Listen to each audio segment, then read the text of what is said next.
వచ్చారు, కొంతమంది రాలేదు. కానీ ఈ సంవత్సరం మాత్రం మీరు తప్పకుండా రావాలి. అందుకే మిమ్మల్ని గ్యాదర్ చేసి ఇక్కడ కూర్చోబెట్టి మాట్లాడేది.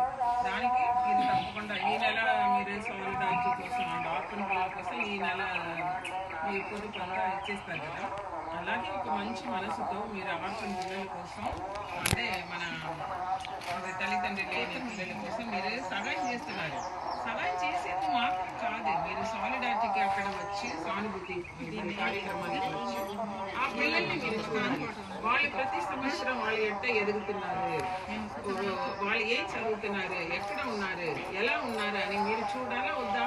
మీరు సహాయం చేస్తున్నారు కదా, మళ్ళీ వాళ్ళని కూడా చూస్తే బాగుంటుంది కదా. అందరు బాగున్నారు. పనికి ఎన్ని గంటలకు వెళ్తారు? 9 మరి మీరందరూ ఒక శక్తి కదా. ఇక్కడ ఒక గ్రూప్ మీటింగ్ అంటే మీరు అందరూ కలిసి ఉంటేనే అన్ని పని చేయవచ్చు. కానీ ఇంకా మీ గ్రూప్ అభివృద్ధి చేయాలి. ఇంకా కొంతమందికి చెప్పండి, సిస్టర్ గారు తనం కూడా పేదవాళ్ళకి చేస్తున్నారు, మీకు అందరికీ తెలుసు. యాక్చువల్గా మీరు సేవింగ్స్ చేస్తే ఎన్నో ఖర్చులు పెడుతున్నాము. మీరు సేవింగ్స్ చేస్తే ఒక 100 రూపాయలు నెలకిస్తే అది మీకే వస్తుంది. ఎన్నో ఖర్చులు పెడుతున్నాము, రోజు ఎన్నో ఖర్చులు లేకుండా ఎన్నో ఖర్చులు పెడుతున్నాము. సో నెలకి మనం కాళ్ళలో మనం నిలబడాలంటే కొంచెమైనా సేవింగ్స్ చేయాలి. దానికి వాళ్ళు కూడా మోటివేషన్ చేస్తున్నాము.